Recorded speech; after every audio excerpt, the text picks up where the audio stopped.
Hello, everyone, and welcome to Next Generation Saints. I'm your host, Nick Coons. So, before we get started today, I want to go ahead and remind everyone to like and subscribe to this podcast wherever you may be listening to podcasts. It helps to go get into the algorithm so other people can hear the Word of God. So, I'm going to be playing another one from Give Me an Answer today. This is about good, evil, right, and wrong. Now, a lot of the time in our culture now, we have a thing called secularism that takes place.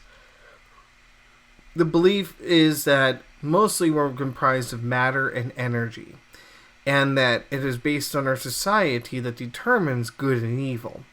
But there's a fundamental Achilles flaw with this, which is if it's our society that determines good and evil, then how do we judge other societies when they're being right or wrong?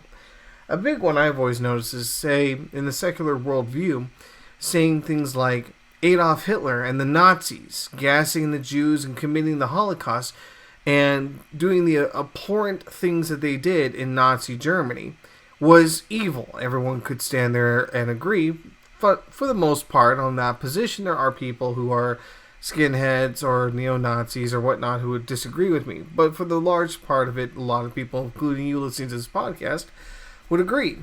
But if it is culture that determines good and evil, and we are simply a biochemical response in us, how then do we explain things such as love, compassion, justice, hatred, anger, intangible things? Cliff Knechtle and his son Stuart Knechtle, both pastors over at New Canaan, Connecticut, at Grace Community Church, talk about this on this episode. So let's dive in and hear from them. Do you believe that religion is a man-made, right? No, I don't believe Christianity is man-made. It's made by God through Jesus Christ. A Christian is a follower of Jesus Christ. I don't follow Christianity. Christianity has been used to oppress your race. Christianity has been used to justify sexism. Christianity has been used to justify the Crusades, the Inquisition, the Salem witch trials. So no, I'm not out here pushing Christianity. I'm out here pointing out that Jesus Christ is reliable in a way that Christianity is not reliable.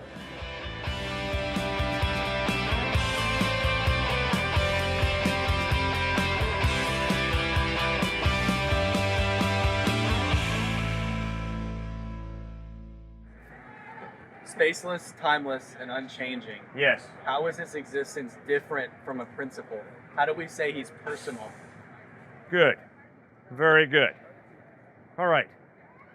You have friends, right? I have friends. We are personal. Meaning by that, we are capable of loving each other, trusting each other, building friendships, aren't we? All of us can do that. Where does that come from? Oh, there's no God, some people say, which means, to be consistent, it comes from matter and energy, which means you believe that the personal comes from the impersonal. What a joke.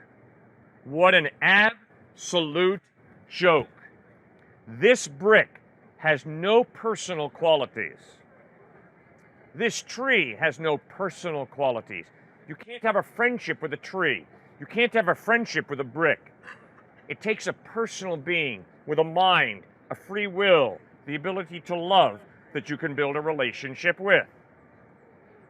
So the question becomes, where does your personal ability come from? It doesn't come from that brick.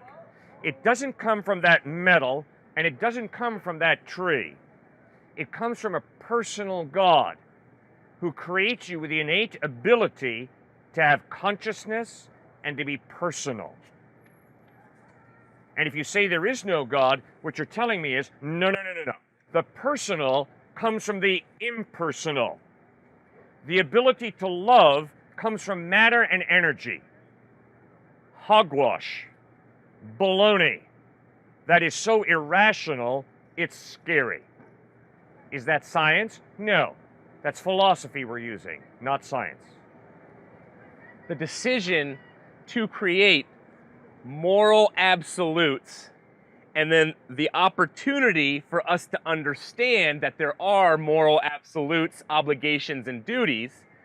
I mean, what is more likely? That there's randomly just this principle, this it's Platonism in many ways. It's this Platonic principle, or that there is a creative mind that actually put in place these principles of goodness, evil, right, wrong, why you should do this, why you should not do this.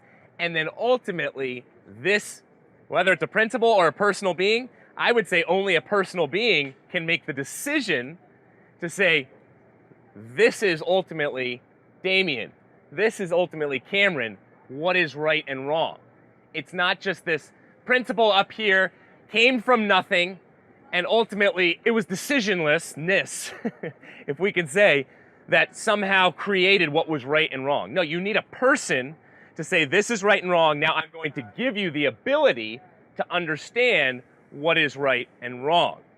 Now, every single person that I encounter would desire a relationship with a personal God. Trust me, when you're at a deathbed of somebody, you don't just want to say, you're part of God, you know, even your death and the demise, it's all part of God, I'm sorry. No, you want a personal God who actually can get in touch with your suffering because he sent his only son to suffer in the worst type of way imaginable at that time, which was going to a cross. The Roman Empire were absolutely murderous and just figured out creatively how to inflict the most pain upon a criminal or somebody who claimed to be God. And that's what they did to Jesus Christ. So when I'm talking with somebody, they want a personal God, and they feel like there has to be a personal God out there if a personal God truly exists or if any God exists. And so getting in touch with and figuring out, is that tree over there really part of God and God? Is there a God that only says, submit to me, and that's it? Or is there a God of love? Is there a God of love? And if there's a God of love, that God has to be personable. Or like Cliff was saying, that God can't love. Why is being a biochemical being necessarily a bad thing? If we are just, organisms, we still have our own morality, and as a society, we can have these broader ideas of love and passion, which aren't necessarily scientifically proven. Yeah. Without the need for appealing to a God for our morality. Why is that a bad thing? Just because we are biochemical beings? Okay. I've miscommunicated. Your biochemistry is very, very important. Your physical body is crucial. And if there's a biochemical mix-up in your brain, please go to a good psychiatrist to allow him to get the chemicals balanced. And if you have cancer, please respect that fact. Go to a good doctor and have him give you whatever it takes to get rid of that cancer. So I'm sorry, we did not mean to communicate that the biochemical is unimportant. No, it's very important, all right?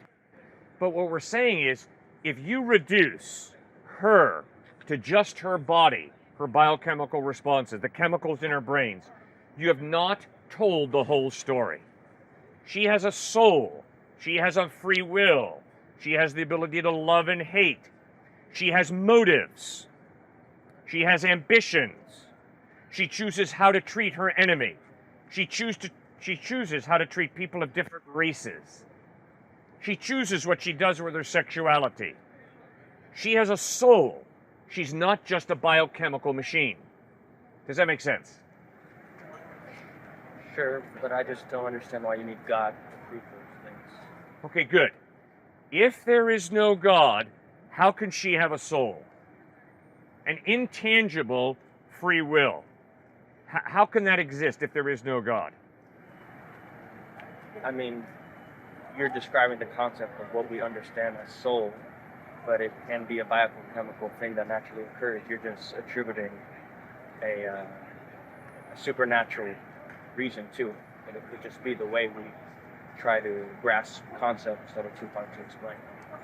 Sir, if you limit all of reality to matter and energy, how can there be something beyond matter and energy, this intangible thing we call love? Does this brick have any ability to love? No. Does this tree have any ability to love? No. But if there is no God, what you're telling me is there's no spiritual being, there's no personal being, there's simply matter and energy. Fine, I hear you.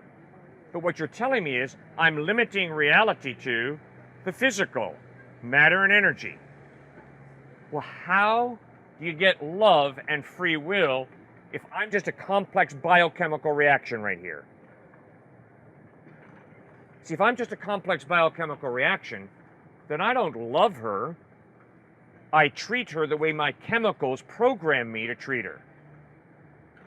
And if I slap him, I didn't have a choice. My chemical reactions in my brain program me to slap him. But if I have a soul, a free will, the ability to love, if I'm a personal being, then I can choose to slap him, or I can choose to take out my wallet and give him money for lunch. I don't have to do either. You see, sir, my experience of life is I can hate him, I can love him. I can smack him, or I can give him a $20 bill for lunch. I don't have to do either.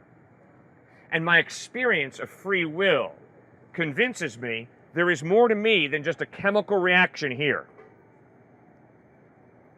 What do you say to the man who said, I had to date rape her? I have such a high testosterone level that I had to date rape her. Do you agree with him? Why not? If he tells you the reason I date rape is because I have a very high testosterone level, why do you not believe him? Well, because our society, and as a society, we acknowledge that rape is wrong and it's immoral, so it should not be done. But again, you don't need religion to know that it's immoral to rape someone. So. Yeah. And as a society, Nazi Germany said we're going to gas Jews. And as a society, white South African society said we're going to denigrate black people. And as a society, the United States at the time of the Dred Scott decision said black folks are 3/5 the value of white folks. And as a society, cannibalistic societies eat people. Are you sure that you really believe that my decision to freely love him or hate him is simply a result of my society conditioning me? Society isn't always right, but neither is religion. I mean, Christianity, Islam, any major religion has been used in the name of killing millions of people. In the same way society changes, so does religion. And as time has gone on, you try to interpret more of the good things to religion, but you have to also acknowledge that how much horrible things are happening. Yeah, you're absolutely right. Because I have a free will, I can take someone as good as Jesus Christ and use Christ to justify my racism, my hatred of him. Why is that? Because Christ said racism is good? No. Because Christ said hating him is good? No. But because I have a free will. And because I have a free will, I can play all types of intellectual gymnastics and get to the point where I use Jesus Christ to justify racism, hatred, denigrating another person. It says nothing about Jesus Christ. It tells you a lot about my free will and who I am as a person. Does that make sense? Stuart, what do you think? Well, do you believe that DNA, that cellular activity, came from just a premortal soup? There is no evidence that a cell has come, especially an information-producing cell, has come from this type of soup that we talk about, and that we ultimately came from it as well. Secondly, do you believe that a DNA, a cell can create a protein? It has the informational power to create a protein? Okay, there's no evidence for that either. Scientists are still guessing how in the world does this come about. Do you believe that that nice lady over there who's looking at the menu about to order, do you believe she's looking at that menu and just seeing from a materialistic perspective that if there is no God, she's just seeing the ink blots and the physical menu? Because if that's true, then there is no God and there is no information and there is no ability to actually have a type of transference between a mind and the information on that very menu.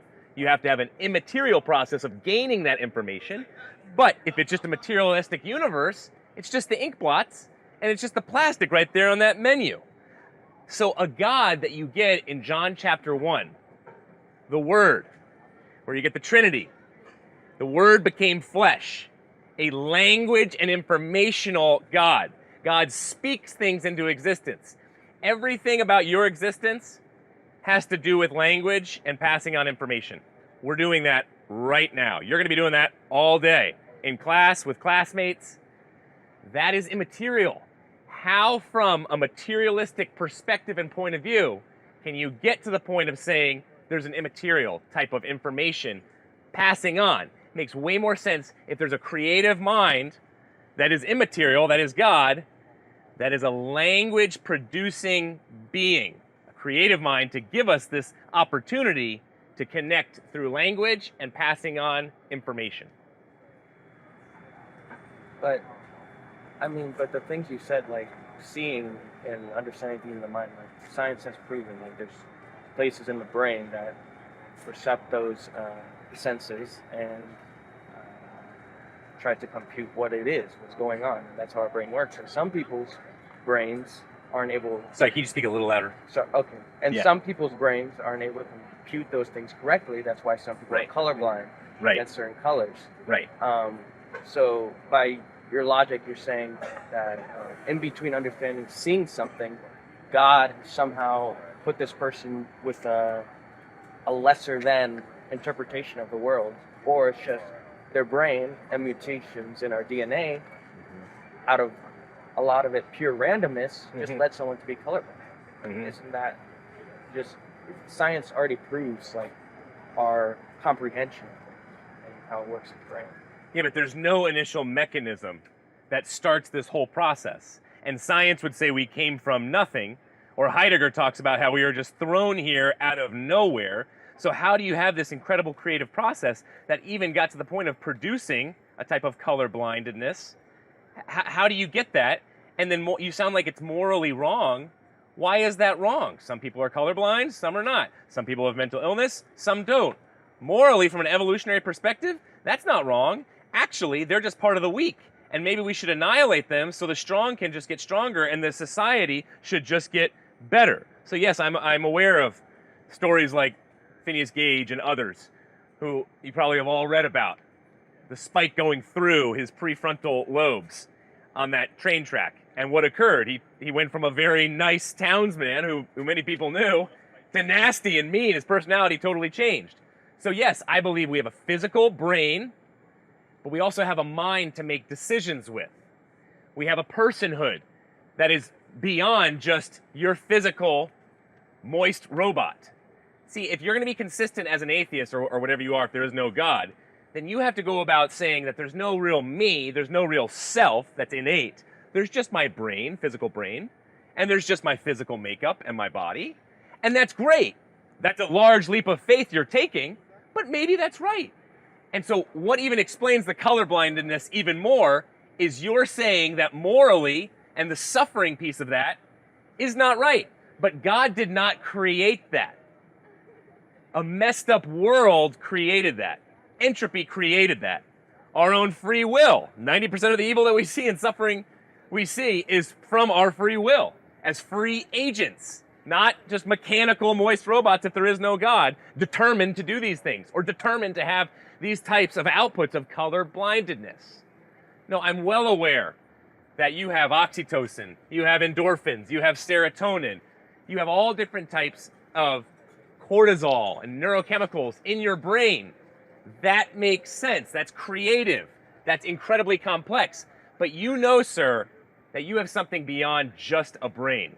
You know that love is not just created by oxytocin and serotonin and the endorphins you get when you just go on a date for the first time and you have these lovey-dovey feelings. You know it's beyond that. I hope you know it's beyond that, because when you get a wife and you go home one day from work and you say, well, my love for you is simply the oxytocin right now determined in my brain. That's all it is. And that could change tomorrow. It has nothing to do with me and my own sacrifice and loving you and going to do the dishes and serving you in that kind of way. That doesn't really exist. If you're going to be a consistent atheist, that's how you got to be thinking. I guess there's that answer. Good question. What does the Bible say about abortion? Great question. All right, so in the early Roman Empire, what Christians were doing was abortion was too risky. So there was very little medical practice going on with abortion. What they were doing was they were taking 6-month, 1-year-old, 2-year-old babies and infants off burn piles that were just thrown there as typically girls. It was the handicapped. They were on burn piles. And so Christians were going and saving those lives, adopting those kids, bringing them into the church, and giving them an opportunity to actually understand that they have self-worth, that their parents were wrong in aborting them or just throwing them on dump heaps to be burned to death. So the Bible from the very beginning says every single human being at the very start of conception has innate value created in the image of God. So many Christians would say, well, in the Old Testament, you have even, you knit me together in my mother's womb. So a lot of pro-lifers will say that. Well, that's poetry, and I agree with that as well. Everything in the Bible uplifts, and the earliest Christians understood every single person, handicapped, slave, Samaritan, Jew, has innate worth. So do whatever you can in sacrificing to help that beautiful person. What do you think about abortion? I mean, personally, I'm against it because like my religion. But I mean, I know like a lot of people say like, I mean, males don't even have a say really. Like what if, I mean, they bring up kind of some circumstances like rape or if the mother's gonna die or if the baby's gonna come out with like an illness. Right. And I mean, although like those circumstances are understandable, but I mean, I just wanted to know like how the Bible would see those. Amy Schumer did a comedy skit where when she was pregnant, she said, you know what? If me and my husband want to take a vacation to Italy in 4 months, I can just get rid of this thing. I mean, it's just in the way of my vacation time. Now, she was making fun of that type of thinking. I believe she's pro-choice, and yet she sees the nastiness, the contradictory nature of that, because she knows this baby is it's more than just a clump of chemicals and cells. Because if it is that, then yeah, discard it. It's simply like getting a haircut. It's the same thing as the hairs that fall off your head. It's the same thing as picking your calluses, like Cliff likes to say. My dad's been saying that for a while. It just falls off your body, so it's just cells. But we know that's not true. These far, far left liberals who are comedians will make this argument in a way where they know it's ridiculous. That's why they're bashing it through their humor. But then at the end of the day, they'll still stick with it because they'll say, you know what? It's impinging upon my freedom. My freedom.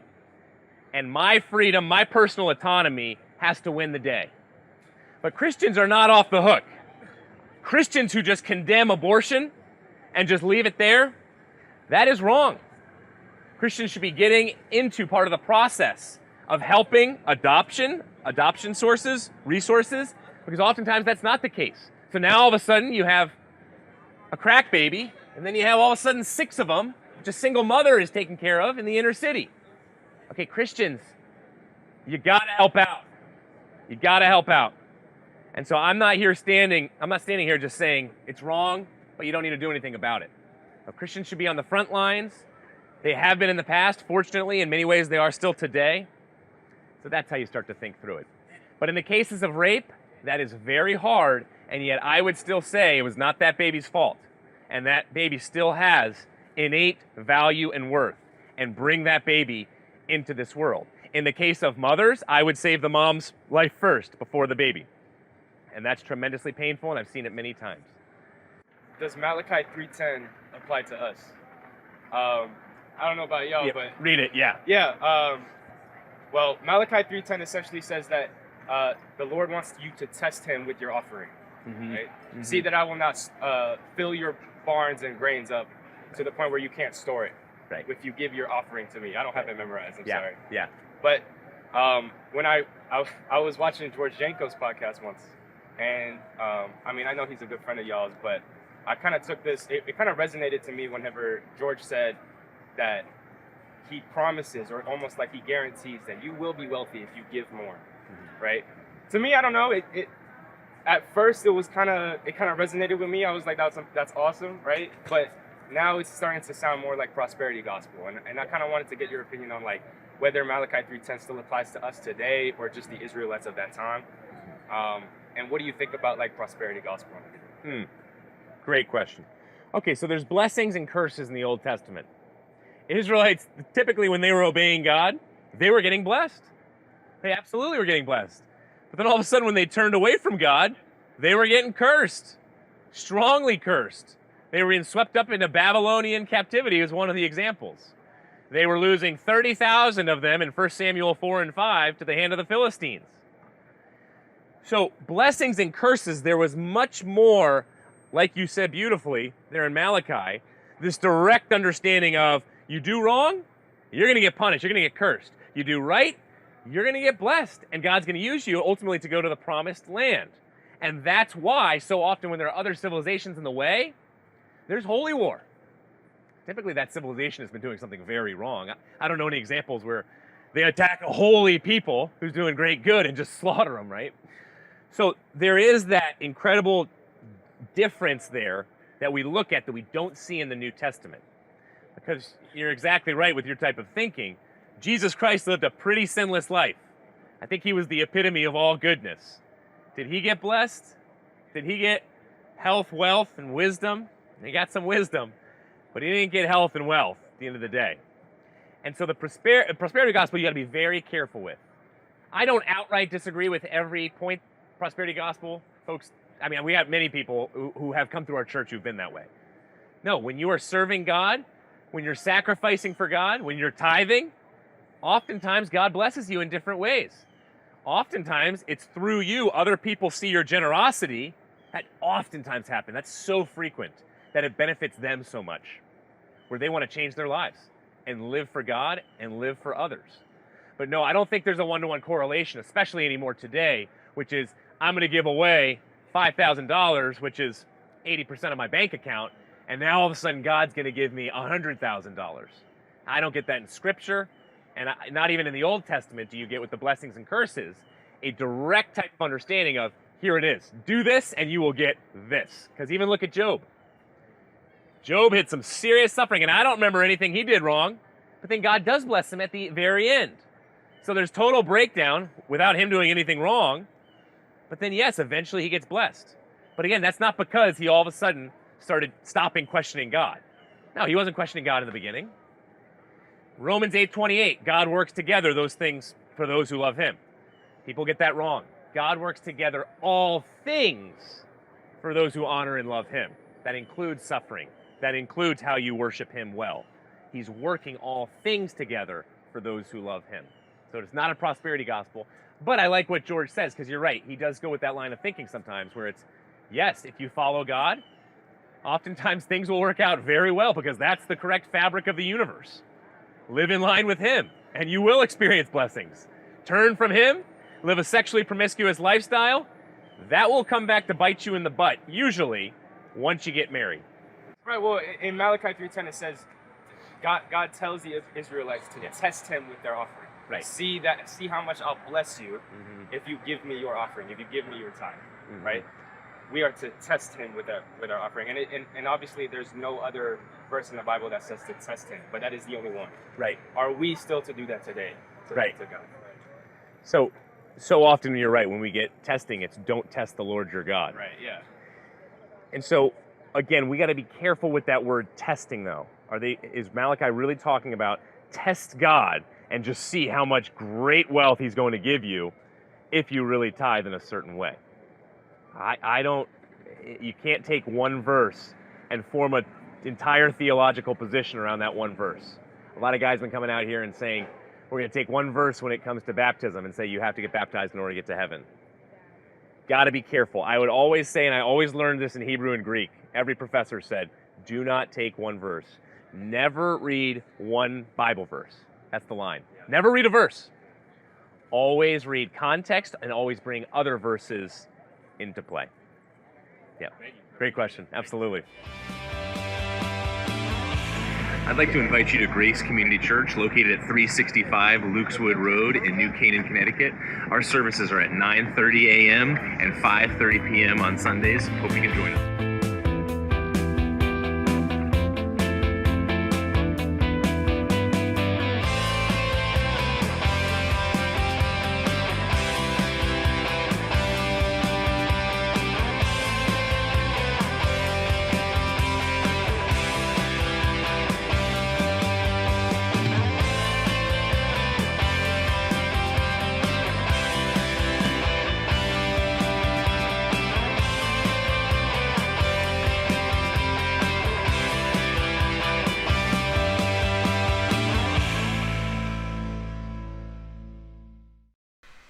Hello everyone, welcome back to Next Generation Saints. I'm your host, Nick Coons. I hope you really enjoyed this broadcast and I hope it furthered your faith and maybe answered a few questions. If you have a chance, go ahead and share it with people who are either like-minded like yourself, or I would really push you to go ahead and share it with people who do not agree with you and maybe start a thought-provoking conversation here. So, before we get going, I want to go and remind everyone to please like and subscribe to this podcast wherever you may be listening to podcasts. Again, it gets out there to everyone else. We've been reaching dozens of countries. We're almost about 200, if not further, subscribers at this point. I kind of lost track. I've been trying to get a lot of podcasts done. So you guys, I love you guys. You guys have been doing awesome to help further the kingdom of God. So, until next time, we meet again. May God richly bless y'all, my dearly beloved.